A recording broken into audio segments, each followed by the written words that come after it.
District Fire Chief in Manchester Poulin joins us now on the phone. And I understand that you were driving through these snow squalls, is that right? Yes, Erin. I got off exit 24, go to Dunkin's, get a coffee, got back on 24 northbound, and within 30 seconds of coming onto the highway, the squall came in, and it dropped probably an inch or so of snow within the first 100, 200 feet of me getting on the highway. And witnessed two cars going off the road. Nobody had any major injuries at the time. But the squall went all the way up to Plymouth, basically, and basically iced over the road, put a coating of ice on the road, and the traffic was, I drove from there to Plymouth at about 20, 25 miles an hour, and a couple cars in front of me were doing the same.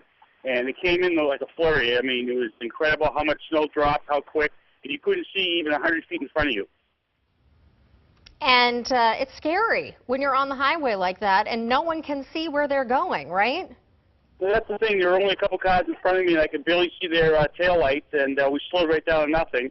But, it was a scary ride up until you got to Plymouth, and once you got to Plymouth, it was pretty well cleared out, and the rest of the ride up to Lincoln was pretty good. And is that where you are now? That's where I am right now as I speak to you. Okay, but so you had to drive through that. And what time was it that you were doing that? It appears that this accident may have taken place about 9:30 or 9:45. Yeah, it was right around that time. I don't know exactly, but it was right just before that time. I know on the other coming southbound, we saw numerous fire apparatus and state police coming southbound. And that's when we slowed right down to nothing, but we couldn't even see where we were going. That's how much of a whiteout condition existed at the time. And how fast were you traveling on the highway at that point? Well, we slowed right down to 25, 30 miles an hour. We're just creeping along until we get to basically exit 25. Were others passing you and driving straight through it?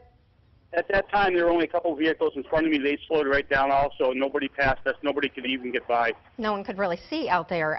We are seeing Correct. this massive pile up, 35 vehicles. Of course, you've responded to a number of scenes involving vehicles off the road, but 35 vehicles in two different scenes there on 93 North. Does it surprise you that this took place, given that you drove through that snow squall and saw the conditions out there? It doesn't surprise me because on the way up here, there are numerous vehicles passing us, excess of 75, 80 miles an hour trying to get to ski country here. And I don't think anybody expects, the roads are pretty clear. Right up to exit 24, the roads are in great shape. And all of a sudden, within 100, 200 feet, the squall came in. So I don't think anybody expected this, and nobody had time to slow down. I'm assuming that you're trained in extrication, is that right?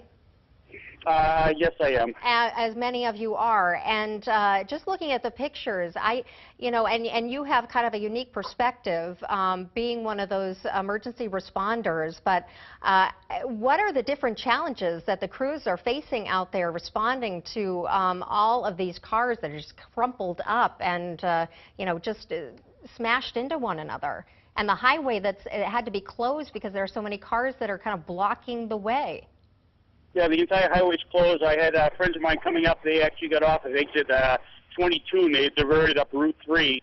And basically the challenges the first responders actually have up here is the cars being piled up, the number of injuries, mass casualty was probably called in, the amount of personnel needed to go through and evaluate all the patients, and then the disentanglement of all the vehicles needed to be accomplished in a timely manner to reopen the highway. And this one crash that we're showing right now, it stretches across the entire highway, just blocking everything. Nothing is getting through, at least according to the video that we're seeing. This video, the aerial video you're looking at right now, was shot just a bit ago. But number one, District Chief, getting to the scene, but also being able to treat people and have the equipment that you need. I know a lot of times you carry that equipment on your fire engine. We did see one fire engine out there, but it's got to be difficult to get what you need to the people.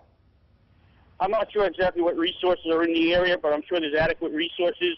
It looks like they've taken care of all the injuries at this time, and basically it's just disentanglement of the vehicles and get the vehicles cleared from the highway and then get the highway treated and reopened as soon as possible.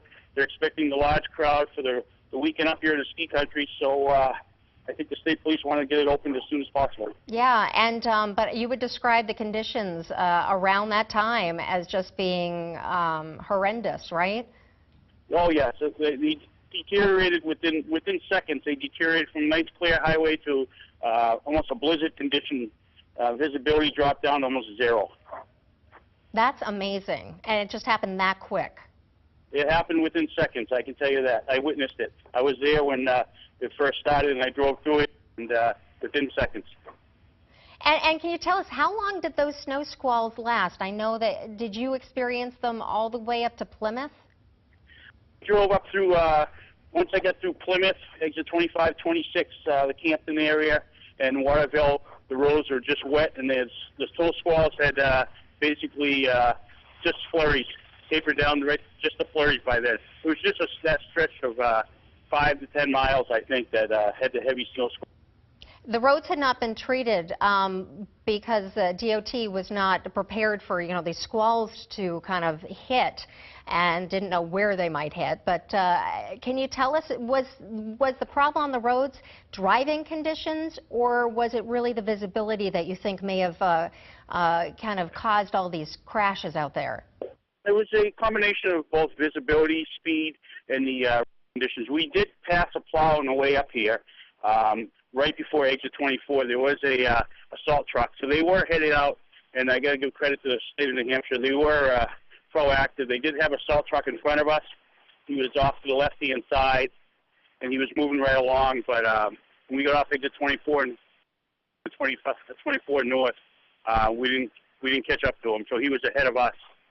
So, but like I said, the conditions, blizzard conditions within seconds, and I don't think anyone was prepared for this at all. Yeah, it just deteriorated so fast. We appreciate it. District Fire Chief in Manchester, Poulin, thanks for joining us on the phone. He drove through those snow squalls this morning on his way up to Lincoln.